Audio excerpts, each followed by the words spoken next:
الحمدللہ رب العالمین والصلاة والسلام علی خاتم النبیین وعلی آلہ واصحابہ اجمعین اما بعد فاعوذ باللہ من الشیطان الرجیم بسم اللہ الرحمن الرحیم۔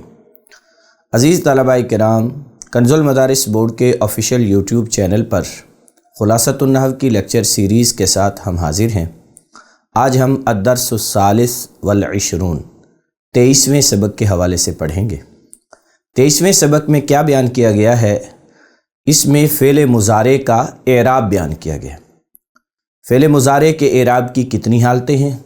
فعل مضارع کے اعراب کی 3 حالتیں ہیں، حالت رفعی، حالت نصبی اور حالت جزمی۔ پھر اس کے ساتھ ساتھ اس کی یہ حالتیں کون سے صیغوں میں کیسے آئیں گی یہ ہم پڑھیں گے۔ آئیے درس کی طرف چلتے ہیں۔ الدرس الثالث والعشرون، فعل مضارع کا اعراب۔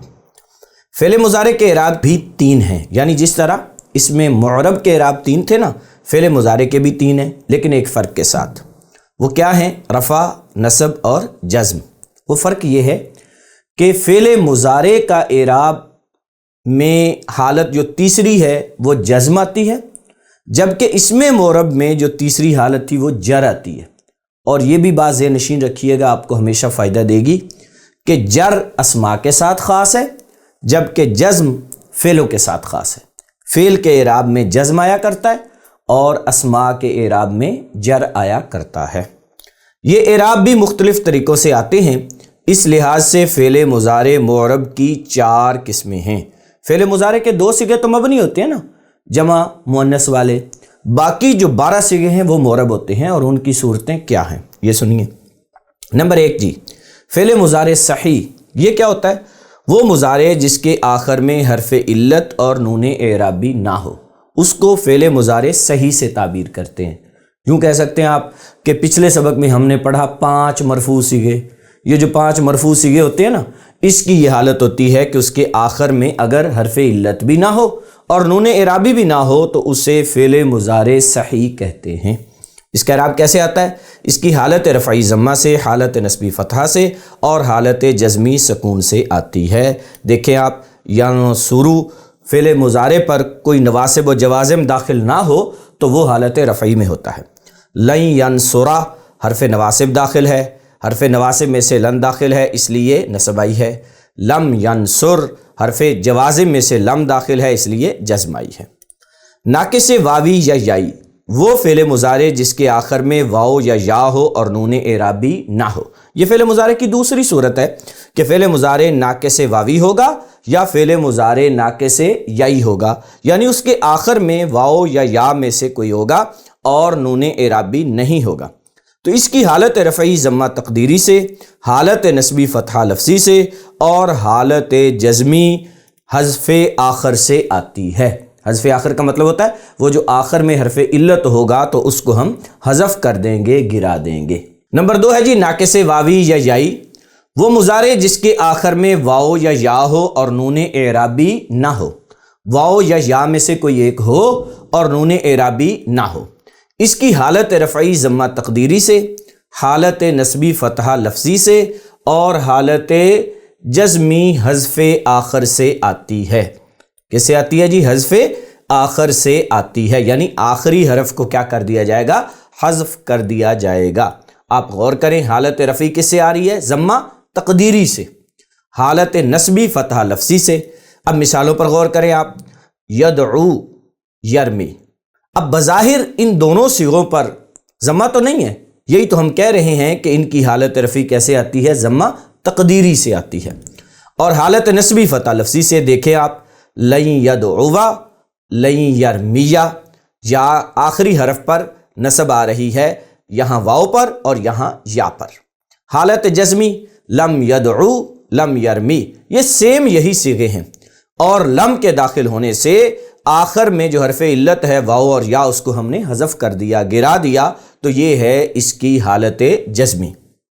نمبر 3 ہے جی ناقص الفی، وہ مضارع جس کے آخر میں الف ہو اور نون اعرابی نہ ہو۔ اس کی حالت رفعی ضمہ تقدیری سے، حالت نصبی فتحہ تقدیری سے اور حالت جزمی حذف آخر سے آتی ہے۔ فرق یہ ہے کہ اس کی حالت رفعی ضمہ تقدیری سے ہوتی تھی، جبکہ ناقص الفی کی دو حالتیں تقدیری ہوں گی، حالت رفعی بھی تقدیری ہوگی اور حالت نصبی بھی کیا ہوگی؟ تقدیری، جبکہ حالت جزمی حذف آخر سے ہے، وہاں بھی یہاں بھی۔ یرضا، لن یرضا، لم یرضا۔ آپ غور کریں، یرضا جو ہے یہ کون ہے؟ یہ ناقص الفی ہے۔ ناقص الفی کی حالت رفعی ضمہ تقدیری سے ہے، حالت نصبی بھی اس کی کس سے ہے؟ نصب تقدیری سے ہے، اور حالت جزمی حذف آخر سے ہے کہ آخر میں جو یا ہے وہ ہم نے اس کے آخر سے کیا کر دیا؟ حذف کر دیا۔ نمبر 4 ہے جی مضارع بنون اعرابی، یعنی مضارع کے وہ صیغے جن کے آخر میں نون اعرابی آتا ہے۔ اس کی حالت رفعی ثبوت نون سے، حالت نصبی و جزمی حذف نون سے آتی ہے۔ حالت رفعی میں نون اعرابی باقی رہے گا، جبکہ حالت نصبی میں بھی گر جائے گا اور حالت جزمی میں بھی گر جائے گا۔ غور کریں، ینصرانی، ینصرونا، جب اس پر ہم نے حرف ناصب داخل کیا تو کیا ہوا؟ لن ینصرا، لن ینصرو، تثنیہ کا نون بھی گر گیا، جمع کا نون بھی گر گیا۔ حالت جزمی اس کی دیکھیں آپ، ہم نے حرف جازم داخل کیا، تثنیہ کا نون بھی گر گیا، جمع کا نون بھی گر گیا، لم ینصرا، لم ینصرو۔ عزیز طلبہ، درس کے ساتھ ساتھ ہم اس کی تمرین کو بھی حل کر لیتے ہیں۔ آئیے اب اس کی تمرین کی طرف چلتے ہیں۔ تمرین نمبر 1 ہے، فعل مضارع کے اعراب کتنے اور کون کون سے ہیں؟ جناب والا، فعل مضارع کے اعراب 3 ہیں۔ کون کون سے ہیں؟ اس کے اعراب رفع، نصب اور جزم۔ اعراب کے اعتبار سے فعل مضارع کی قسمیں اور ہر ایک کا اعراب مامثلہ بیان کیجئے۔ اعراب کے اعتبار سے فعل مضارع کی 4 اقسام ہیں۔ فعل مضارع صحیح ہوگا۔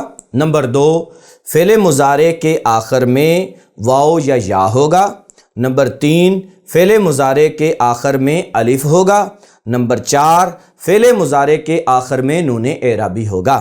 ان میں سے ہر ایک کا اعراب ہم نے بالتفصیل پڑھا کہ جب یہ صحیح الاخر ہوگا تو حالت رفعی ضمہ سے، حالت نصبی فتحہ سے اور حالت جزمی جزم سے آتی ہے۔ جب اس کے آخر میں حرف علت واو یا یا ہوگا تو حالت رفعی ضمہ تقدیری سے، حالت نصبی فتحہ لفظی سے اور حالت جزمی حذف آخر سے آئے گی۔ اور جب اس کے آخر میں حرف علت الف ہوگا تو حالت رفعی اور نصبی دونوں تقدیری ہوگی، جبکہ حالت جزمی حذف آخر سے ہوگی۔ چوتھی صورت ہے مضارع بنون اعرابی، یعنی وہ مضارع جس کے آخر میں نون اعرابی ہو۔ جب ایسا مضارع آ جائے تو اس کی حالت رفعی ثبوت نون سے، جبکہ حالت نصبی اور جزمی حذف نون سے آتی ہے۔ تمرین نمبر 2 ہے جی غلطی کی نشاندہی کیجئے۔ صحیح وہ مضارع ہے جس کے آخر میں نون اعرابی نہ ہو۔ غلط، صحیح وہ مضارع ہے جس کے آخر میں حرف علت نہ ہو۔ جس فعل مضارع کے آخر میں نون ہو اسے بانون اعرابی کہتے ہیں نہیں، جس فعل مضارع کے آخر میں نون اعرابی ہو اسے بانون اعرابی کہتے ہیں، کیونکہ نون 2 طرح کا ہوتا ہے، ایک ہوتا ہے نون نسوہ کا اور ایک ہوتا ہے نون اعرابی۔ نون نسوہ 2 صیغوں میں آتا ہے، جبکہ باقی 7 صیغوں میں نون اعرابی آتا ہے۔ تمرین نمبر 3 ہے جی الف جز ہے اور پھر با جز ہے۔ الف جز میں فرما رہے ہیں مذکورہ افعال کا اعراب بتائیں، نیز ان پر ناصب اور جازم لا کر ان کو عمل بھی دیں۔ اب دیکھیں جی تعقلون، یہ بانون اعرابی ہے کیونکہ اس کے آخر میں نون اعرابی آ رہا ہے، یہ مضارع بانون اعرابی ہے۔ اس کی حالت رفعی ثبوت نون سے، جبکہ حالت نصبی اور جزمی حذف نون سے آئے گی۔ حالت رفعی تو یہی ہوگی تعقلون، اور حالت نصبی ہو جائے گی لن تعقلو، حالت جزمی ہو جائے گی لم تعقلو، نون گر جائے گا۔ یرمی، یہ مضارع با حرف علت ہے جی، اور اس کے آخر میں حرف علت یا ہے، تو اس کی حالت رفعی تقدیری ہوتی ہے جیسا کہ یہ ہے، اور حالت نصبی فتح لفظی سے ہوتی ہے، اور حالت جزمی حذف آخر سے ہوتی ہے۔ تو حالت رفعی میں پڑھا جائے گا یرمی، حالت نصبی میں پڑھا جائے گا لن یرمیا، اور حالت جزمی میں پڑھا جائے گا لم یرمی، یا گر جائے گا۔ یظہرو، یہ مضارع صحیح ہے۔ مضارع صحیح کی حالت رفعی ایسے ہی آئے گی ضمہ سے یظہرو، حالت نصبی آئے گی لن یظہرا، اور حالت جزمی آئے گی لم یظہر۔ تعفو، تعفو ایسا مضارع ہے جس کے آخر میں حرف علت واو ہے۔ حرف علت واو یا آئے تو اس کی حالت رفعی تقدیری ہوتی ہے، جیسا کہ یہاں تقدیری ہے۔ حالت نسبی فتح لفظی سے آتی ہے تو پڑھا جائے گا لن تعفو، اور حالت جزمی اس کی حذف آخر سے آئے گی لم تعفو، واو گر جائے گا۔ مضارع بنون اعرابی ہے، اس کی حالت رفعی نون اعرابی سے ہی آتی ہے، یہ موجود ہے۔ حالت نسبی میں ہو جائے گا لن تقولا، حالت جزمی میں ہو جائے گا لم تقولا، دونوں سیم ہوتی ہیں، نون گر جائے گا۔ یعنی یہ بھی مضارع ہے، کیسا؟ جس کے آخر میں حرف علت یا ہے، اس کی حالت رفعی تقدیری ہے، جبکہ حالت نسبی میں ہو جائے گا لن یعنی، اور حالت جزمی میں ہو جائے گا لم یعنی، اس کا یا گر جائے گا۔ تفرحینا مضارع بنون اعرابی ہے، یہ اس کی حالت رفعی ہے ثبوت نون کے ساتھ۔ حالت نسبی میں ہو جائے گا لن تفرحی، اور حالت جزمی میں ہو جائے گا لم تفرحی، نون اعرابی دونوں حالتوں میں گر جائے گا۔ یدعا ایسا مضارع ہے جس کے آخر میں الف ہے، تو وہ مضارع جس کے آخر میں الف ہو اس کی دو حالتیں تقدیری ہوتی ہیں، حالت رفعی بھی تقدیری ہوتی ہے، حالت نسبی بھی تقدیری ہوتی ہے۔ آپ غور کریں، یدعا یہ حالت رفعی ہے، اگر حرف ناصب داخل کریں لن یدعا تو یوں ہی رہے گا، جبکہ لم حرف جازم داخل کریں تو یا گر جائے گا، لم یدعا، یا حذف ہو جائے گا۔ تبلعینا، تبلعینا بنون اعرابی ہے، یہ اس کی حالت رفعی ہے نون کے ثبوت کے ساتھ، اور حالت نسبی میں ہو جائے گا نون گر جائے گا لن تبلعی، حالت جزمی میں بھی نون گر جائے گا تو یہ ہو جائے گا لم تبلعی۔ ترضا مضارع ایسا ہے کہ جس کے آخر میں حرف علت الف ہے، اور اس کی حالت رفعی اور حالت نسبی دونوں تقدیری ہوتی ہیں۔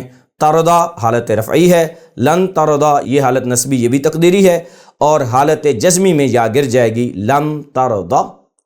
تدعو ایسا مضارع ہے جس کے آخر میں واو ہے، اس کی حالت رفعی تقدیری ہوتی ہے جو کہ موجود ہے۔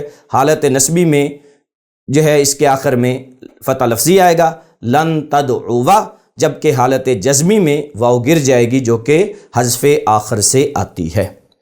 باجوز ہے جی اس کا، در ذیل جملوں میں غلطی کی نشاندہی کیجیے۔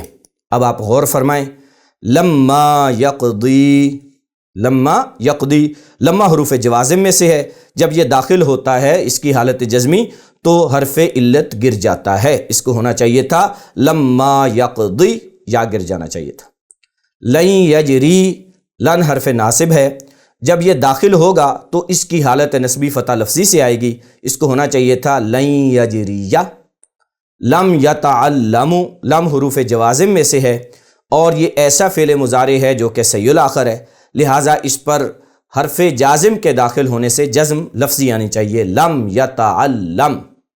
لم یتجلا ایسا فعل مضارع ہے جس کے آخر میں حرف علت الف ہے، اور اس کی یہ حالت ایسے ہی رہے گی، بلکہ یہ لم کے داخل ہونے سے اس کی حالت جزمی بنے گی، اور حالت جزمی میں حرف علت گر جاتا ہے۔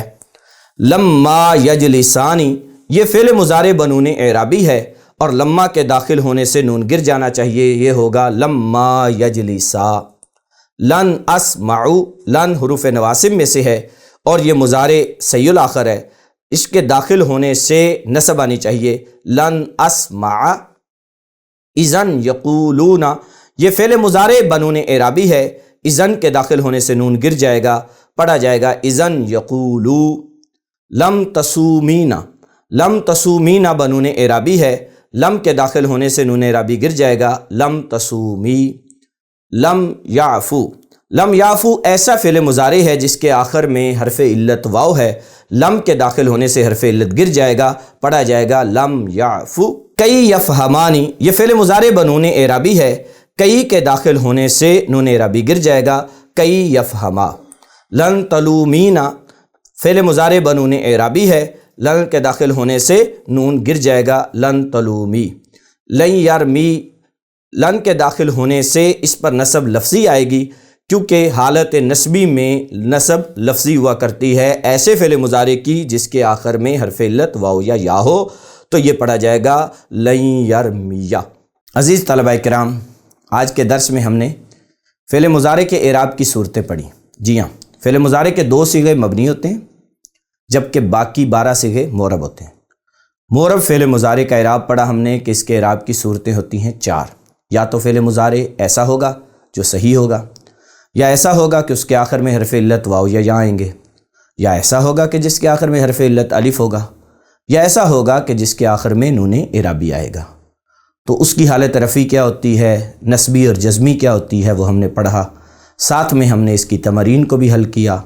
آپ سے گزارش ہے ان قواعد کو بار بار سنیے، مشق پر اپلائی کیجئے اور اپنے ذہن میں انہیں مستحضر رکھیے۔ آج کے لیے اتنا ہی، آئندہ کے ہمارے لیکچر کا انتظار کیجئے۔ فی امان اللہ۔